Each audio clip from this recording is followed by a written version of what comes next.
Sa gitna ng impeachment trial ni Vice President Sara Duterte, paulit-ulit na nababanggit ang confidential funds, mga liquidation report, at iba't ibang gastusin. Ngunit ang mas mahalagang tanong ay hindi lamang kung magkano ang ginastos, kundi kung ang paggastos ba ay naayon sa layunin ng pondong ito. Kung pera ng bayan ang pinag-uusapan, nararapat lamang na malaman ng publiko kung paano ito dapat ginagamit.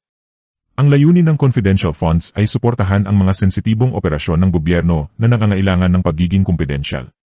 Karaniwan itong ginagamit sa pangangalap ng impormasyon, intelligence gathering, pagbibigay ng reward sa mga impormante kung pinahihintulutan ng mga umiiral na regulasyon, at iba pang gawaing may kaugnayan sa seguridad at proteksyon ng Estado.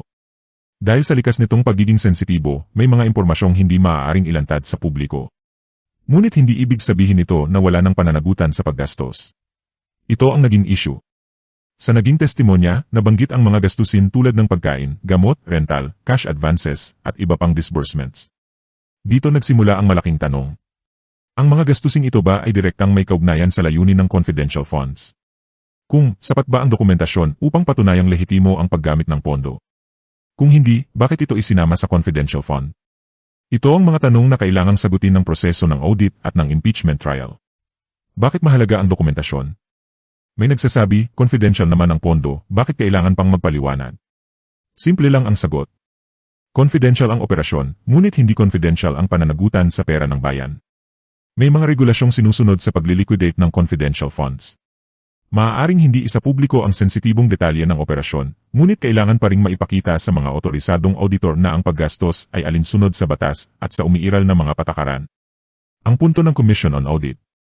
Hindi trabaho ng Commission on Audit na magdesisyon kung may kasalanan ang isang opisyal sa usaping kriminal o impeachment. Ang pangunahing tungkulin nito ay tiyaking ang bawat pisong ginastos ay naayon sa batas at sa layunin ng pondong inilaan.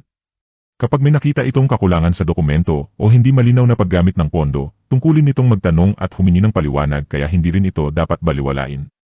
Narito ang mga dapat bigyan ng pansin ng publiko. Ang confidential funds ba ay ginamit lamang sa mga layuning pinahihintulutan ng batas at ng mga umiiral na regulasyon? Kung ang sagot ay at may sapat na patunay, dapat itong maipakita. Kung may kakulangan, dapat itong maipaliwanag. Kung may paglabag, dapat itong mapanagot sa tamang proseso. Ang usapin ay hindi lamang tungkol sa isang tao o isang tanggapan. Ito ay tungkol sa pananagutan sa paggamit ng pera ng bayan.